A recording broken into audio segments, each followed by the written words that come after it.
Hello everyone, welcome to Adam. आज हम लोग देखने वाले हैं about the Carnot cycle. So Carnot cycle is was first introduced by the Sadi Carnot in 1824। So अगर आपका इंट्रोडक्शन इसका देखोगे, so it was introduced by the Sadi Carnot in 1824। So by the French scientist. It works on like reversible cycles. इससे आपको पता होगा कि reversible cycle is an ideal cycle which assumes कि there is no friction in between any process. Let say अगर आप isothermal process हो, तो हो सकता है कि there is some friction develop, जिसकी वजह से लाइक हीट ट्रांसफर हो रहा है या फिर एक्सपांशन हो रहा है, तो फ्रिक्शन डेवलप हो रहा है। So there will be no heat loss या फिर there will be no work loss in reversible processes. Reversible processes are suppose to be like very slow process and ideal process. So Sadi Carnot ने क्या किया, इनका मानना था कि अगर कोई ऐसी साइकिल हो, लेटेस्ट से कि आपको ऐसी साइकिल डिजाइन करनी हो जिसकी इफिशियंसी मैक्सिमम हो, तो आप बोलोगे कि अगर आप फ्रिक्शन सारा रिमूव कर दो, जो वर्क लॉस है वो रिमूव कर दो, तो हो सकता है कि एफिशिएंसी मैक्सिमम हो जाए। सो यही होती है कार्नोट साइकिल। कार्नोट साइकिल अगर आप डेफिनेशन देखोगे, so it is an ideal reversible cycle which works on like four thermodynamics processes, two isothermal and two adiabatic, and all of which are like reversible processes, and the efficiency of the Carnot cycle is maximum. So किसी भी heat engine के लिए working between a source temperature and a sink temperature, the maximum efficiency which it can reach is the Carnot efficiency, जो कि होती है 1 - T1/T2। सो यहाँ पे T1 जो हमारा टेम्परेचर होगा,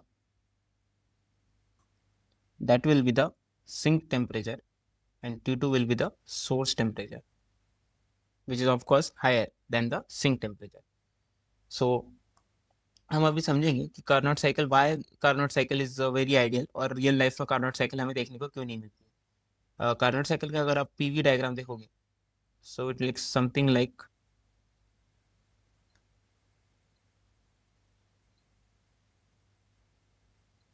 दिस, जिसमें लेटेस्ट से this is 1 2 3 and 4। 1 to 2 process is nothing but reversible. All of the process are reversible, तो हम बस लिख दे रहे हैं कि आरईवी। आप समझ जाइएगा कि reversible, this is isothermal expansion, and 2 to 3 is nothing but reversible adiabatic expansion. 3 to 4 is reversible isothermal compression, and 4 to 1 is reversible adiabatic compression. This is PV diagram. So this is the like Carnot cycle की जो PV diagram होती है, it is something like this, जहाँ पे जो आपका 1 और 2 process में है वो सेम टेम्परेचर रहेगा। लेटेस्ट से T1 जो हमारा सोर्स टेम्परेचर है, एंड 3 to 4 में सेम टेम्परेचर रहेगा। लेटेस्ट से T2 जो हमारा सिंक टेम्परेचर है। एंड जो 1 to 2 प्रोसेस होगी उसमें there will be an heat like intake from the source, क्योंकि सोर्स टेम्परेचर हायर है, और हमारा जो लाइक द प्रोसेस ऐसा है कि जो हीट है वो इनटेक होगा 1 to 2 में एंड रिलीज होगा 3 to 4 में, जहाँ पे हम क्या कर रहे हैं, लो टेम्परेचर जो हमारा सिंक है वहाँ पे हीट रिलीज कर रहे हैं, विच इज़ लाइक जो टिपिकल हीट इंजन में होता है कि आप किसी सोर्स से एनर्जी ले रहे हो और किसी सिंक पे रिलीज कर रहे हो, और बीच में जो आपको मिलेगा that will be the work done in the process 2 to 3। There will be work done here. So this is the like basic working of the Carnot cycle.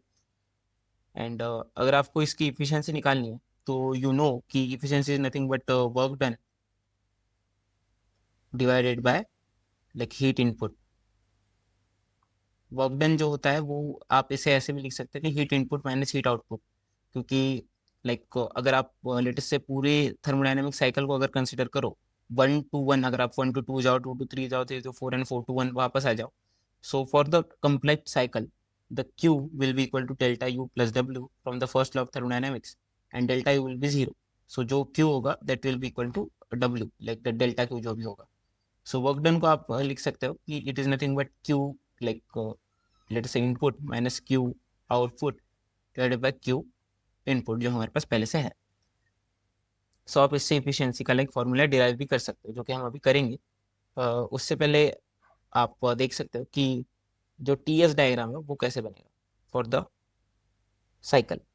So TS diagram is very simple, क्योंकि आपको पता है कि 1 to 2 process is a isothermal process, तो T जो है constant रहेगा उसमें for the T1, and like this is 1 to 2 and 2 to 3 will be isentropic process because this is adiabatic process, and जैसे कि हमने पहले ही बता दिया कि this is an ideal process, तो हमने assume किया कि there is no friction, there will be no entropy also.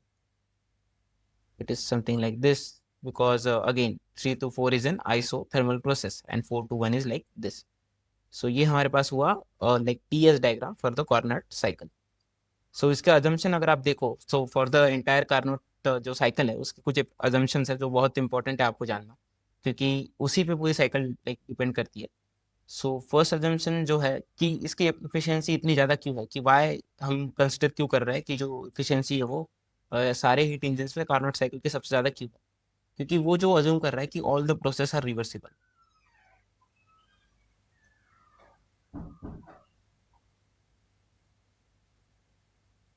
जिसकी वजह से there will be no friction. No friction का मतलब है जो प्रोसेस होंगे सारे जो होंगे that will be very slow and there will be no friction. Second जो हम लाइक अजम्पशन ले रहे in the Carnot cycle is that the piston, like जो सिलेंडर है पिस्टन का, that is like perfect insulator. So cylinder is perfect insulator. जैसे कि अगर लेटेस्ट से ये आपका एक सिलेंडर है, so this is known as the cylinder head and this is the body of the cylinder, जिसको हम अभी सिलेंडर बोल रहे हैं। सो जो बॉडी ऑफ द सिलेंडर है वो परफेक्ट इंसुलेटर है, और हम अज्यूम क्या करें कि जो हेड है it can be like either perfect insulator and a perfect conductor. जो कि मतलब आप लाइक समझ ही गए होंगे कि obviously it is not possible कि कोई एक चीज़ परफेक्ट इंसुलेटर भी हो और परफेक्ट कंडक्टर भी हो। सो इस वजह से ये बहुत आइडियल साइकिल है, क्योंकि जो हेड है वो हम अज्यूम कर रहे हैं कि एक इंसुलेटर भी है और एक कंडक्टर भी है। अगर आप इसमें देखोगे कि Q1 जब ये हीट हम लाइक एब्जॉर्ब कर रहे हैं at the temperature of T1, so हम बोल रहे हैं कि this is a perfect like conductor of heat, कि पूरी हीट हम अंदर ले सकते हैं and there will be no like insulation.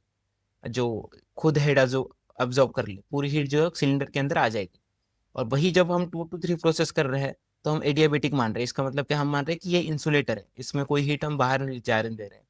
So this is a very like weird like assumption कि head is also perfect insulator and conductor, which makes the Carnot cycle very ideal cycle, not real. And yeah, and also the fourth like जो assumption है, that assumption is that the transfer of heat does not affect the temperature of the sink or source. So temperature of sink and source is constant.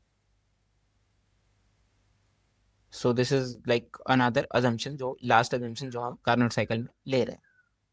So efficiency की अगर आप like बात करो for the derivation of efficiency, so it is nothing but Q1 को आप लिख सकते हो for an like process of 1 to 2 isothermal process के लिए आप Q को लिख सकते हो from the first law of thermodynamics, that is nRT ln of V2 by V1 for the Q1 minus nRT2। अगर आप Q आउट देखो जो कि 3 to 4 में हो रहा है, सो T2 आएगा यहाँ पे ln of T sorry V4 by V3 divided by again nRT1 ln of V1 by V2 by V1। So this is the like the basis, and अगर आप इसे डिवाइड करोगे so there will be 1 minus T2 by T1 ln of V4 by V3 divided by ln of V2 by V1। सो अभी आपको बस prove करना है कि V4 by V3 जो है वो V2 by V1 की इक्वल है, जो कि आप प्रूव कर सकते हो यूजिंग लाइक एडियाबेटिक कंडीशंस जो है एट पॉइंट 1, 4, 2 एंड 3, क्योंकि हमको ये पता है कि 2 to 3 एक एडियाबेटिक प्रोसेस है एंड 4 to 1 एक एडियाबेटिक प्रोसेस है। तो हम बोल सकते हैं कि लाइक जो ये है कि एडियाबेटिक प्रोसेस के लिए हम क्या क्या बोलते हैं कि PV to the power gamma is like constant. So उसी का यूज करके आप लिख सकते हो। Let us just remove this all.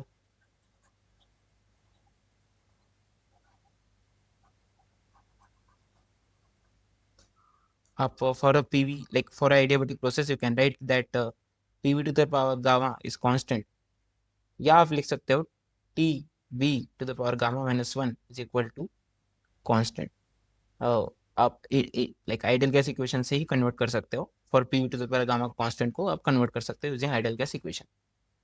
And T को हम लिखेंगे T one V one to the power gamma minus one is T two V two to the power gamma minus one for the process of one to two. वही अगर आप process sorry two to three, क्योंकि adiabatic तो वो process है, यहाँ पे to आएगा और यहाँ पे थ्री आएगा। एंड वही अगर आप फोर टू वन के लिए लिखोगे तो क्या आएगा, T four V four gamma minus one is T one V one gamma minus one, four two one के लिए।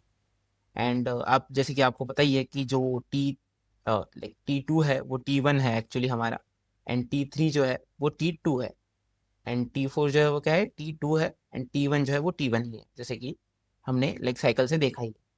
सो आप लाइक पुट कर सकते हो सीधा कि जो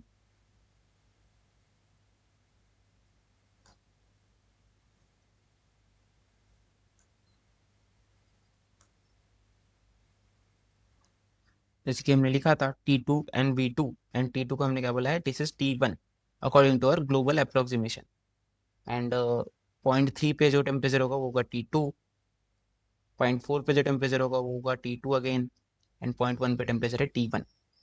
सो आप इसमें से निकाल सकते हो T two by T one which is V two by V three to the power gamma minus one, और T two by T one की वैल्यू, एंड वही यहाँ पे T two by T one फिर से निकाल लो, जो क्या आएगा V one by V four to the power gamma minus one. अगर आप इसे इक्वेट कर दो तो आपके पास आ जाएगा कि वी फोर